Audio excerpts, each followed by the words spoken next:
close your eyes, just for a moment, please, and imagine how wonderful the earth smells after a rainstorm, during your walking in the woods.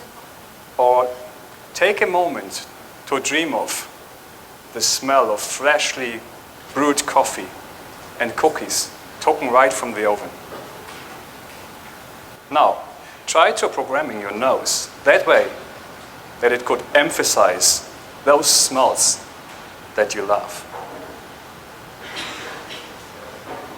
While watching the following film, think about what that might mean to you.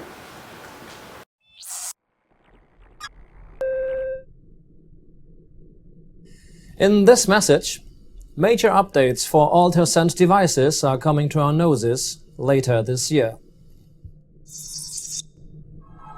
They not only feature the protection from allergens and contaminated air, but have added completely new functionalities. Smelling licenses will need to be renewed, and considering your individual options before purchasing is advisable. My name is Ruben Eisenberg, and this is your European Augmentation Agency update for the 1st of May 2032. Before choosing your augmented smelling licensing plan, getting a clear idea of what functionalities your nose shall support prevents you from subsequent spending on tuning. The reactive nanofiber mesh inside the product can be set up to alter virtually all airborne molecules and make them perceptible to your olfactory system. You may lessen as well as intensify distinct smells, conduct a complete remapping, or sense previously odorless gases. Many people choose to intensify pleasant smells. For example, the smell of the earth during a rain shower, or the smell of freshly baked cookies. Health and safety-related functionalities are pre-installed, like the now mandatory smoke detector.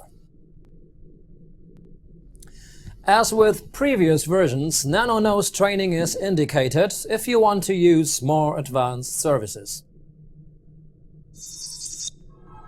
This includes navigating the city using the olfactory guidepost system, discerning fraudulent scents, or if you plan to enhance interspecies communications, using augmented smelling in your pet.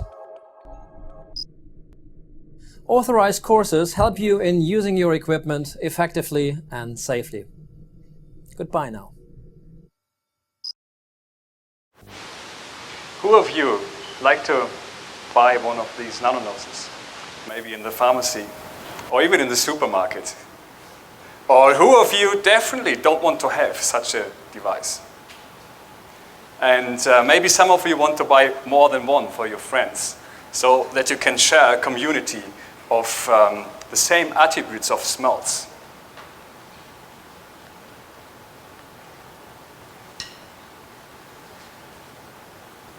My aim is to combine art and technology projects. And that is why I did the NanoNose.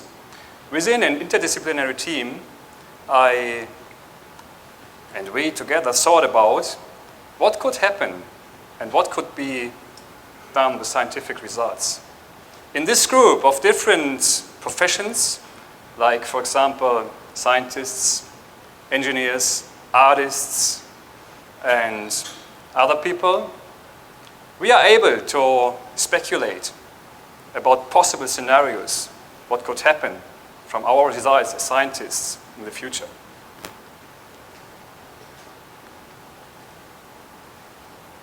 So we produced in this interdisciplinary team this little short film, and we don't necessarily think that such a product will come to the market very soon. But it seems to be not impossible. It seems to be not impossible for us that such a device will be on the market in the near future. And maybe there are other products, maybe not for the sense of smell, but for other senses, or let's say for the sense of communication, for the sense of navigating in a city, is quite closer to us than here in the NanoNose. Many of the ideas of the NanoNose are based on scientific facts. For example, there's a technology of sensors, there's a nanotechnology, and with a little help of our media art project, we can speculate what comes further, what happens after. So what is the effect of today's work in any professional field? What does it mean to you? What might today's technology brings us good or bad in the future? Where might it lead?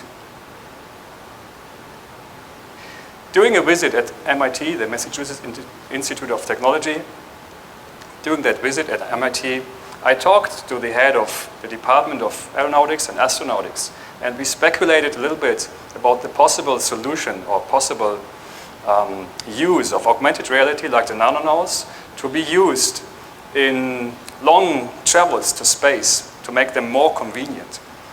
So maybe you can bring your smiles with this little device. Maybe it can remind you to something you would like to have in your spaceship. In another talk to a student, she considered that it might have a very big impact on our culture, on our behavior of even everyday life. And for example, what is about to say about the risk of losing your native senses by using such an artificial device? So, what is the impact of our technology to the society? Or, what is the effect of everyday work, like your work, to the future? What does it mean to you? What does it mean to our walls, our culture, our behavior? I would like to bring us in this kind of discussion. I would like to discuss that with the help of this short film.